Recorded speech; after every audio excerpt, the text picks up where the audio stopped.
So some of the common challenges obviously around science. So we talked about that, look, not everything is coming from science, right? So if someone says, I only go for what science tells me, that's not true. I already shared examples with you about it, like how do you know who your mother is, who your father is? Is this a scientific knowledge, or you know it because you believe so? How do you choose the donut that you're going to buy, the flavor? Who are you going to propose, marry, date, what have you? These are not things that people come up from science. Science is not the only way to discover truth. There are many other ways to discover truth as well. So, as an example, should you help this child if you can? Right? If the answer is yes, is this a scientific knowledge? You know, this knowledge of, like, you know, people believe that there's China, right? I haven't been to China, but I know there's China. Like, how do I know it is China? Like, is there a scientific experiment I've done that there's China?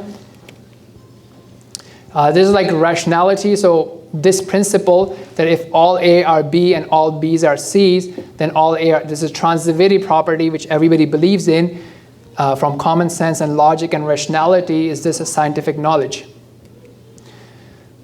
Okay.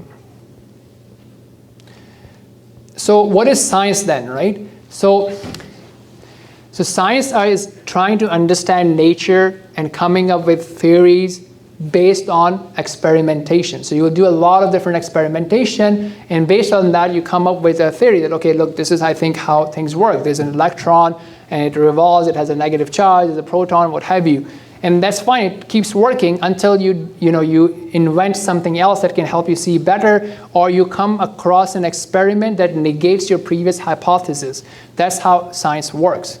So we also have to understand that science is not absolute, which means that even if science was to say something, so now we're talking about science in the Quran, right? So if science has a statement, that statement can change over time. Okay, that's one thing. Second thing is, Quran is not the book of science.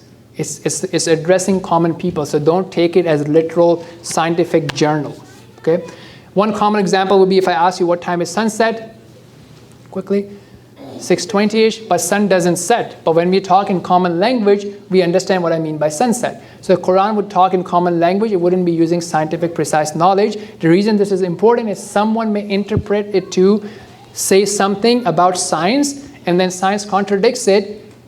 Now two things can happen. Maybe science will change over time, and B, you interpreted that verse to mean that it's a scientific statement, but it wasn't. As an example, some people can read Quran and think that the earth is flat.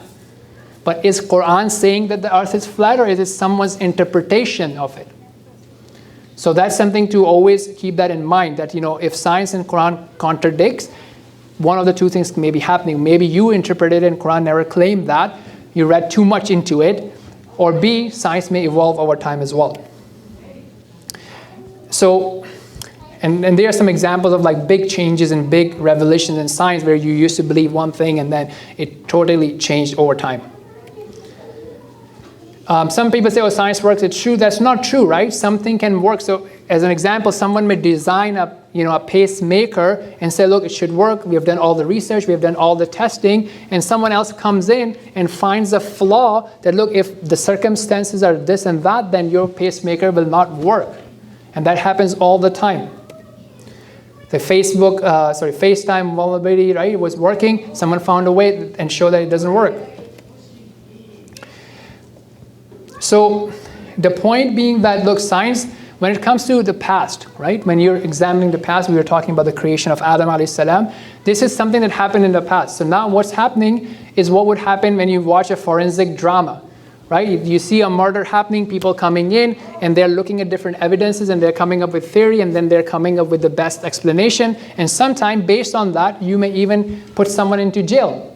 But as more knowledge comes out, then you realize that that decision was wrong. So now what people are doing is they're saying, okay, look, scientifically speaking, maybe there was a big bang, and people came out of that, or there was evolution over time, and people came out of that, and there's nothing to contradict that theory. That's fine, because it's about past. Now, the other question would be, is there anything to contradict that they were actually created separately as Allah tells us in Quran? There's nothing to contradict that either.